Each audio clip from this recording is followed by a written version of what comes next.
রাজকীয় খাবারের সন্ধানে আজ আমরা পৌঁছে গেলাম আউতে। আমি বলছি বটে আউত, তবে গুগল বলছে এটা নাকি উদ, something what is rhyming with food and mood. বোঝো, রেস্তোরাঁর নাম বলতে পারে না, খেত চলে এসছে। যাকে যাকে, কুজেরও তো ইচ্ছে হয় চিত হয়ে শুতে, আর আমরা মধ্যবিত্ত বাঙালি, চাঁদ ধরার ইচ্ছেটা আমাদের বরাবরেরই। এবার ভেতরকার কথা শুনুন। আরে কদিন আগে প্রতীকদার বিয়ে হলো না, তো আমরা বলছিলাম যে প্রতীকদা খাইয়ে দাও খাইয়ে দাও, তো প্রতীকদা আজকে আমাদের এখানে ক্ষেত নিয়ে এসেছে, যেখানে একটা পানের দাম 150 টাকা। না না, আমি মানছি যে 1000-2000 টাকারও পান হয়, কিন্তু ওই যে মধ্যবিত্ত।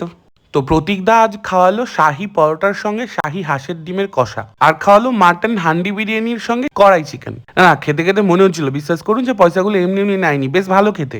কিন্তু অতগুলো পয়সা নিয়ে যে ভালো করে আলো জ্বালায়নি গো, কিছুই দেখা যাচ্ছিল না চোখে। কি অসুবিধে হচ্ছিল ভিডিও করতে।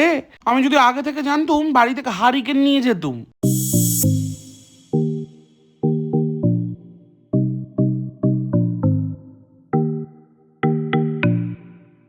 যাকে বেশ জমিয়ে দুপুরের খাবার কমপ্লিট করার পর গোলাপ আর লেবু জলে রাজার মতো হাত ফাত ধুয়ে মিছরি আর মৌরি দিয়ে খাবারের টাকা উসুল করে আমরা চললাম বাড়ি।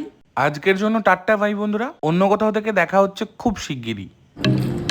এরকম ট্রিপ যেভাবে কোথাও খেতে গেলে নিয়ে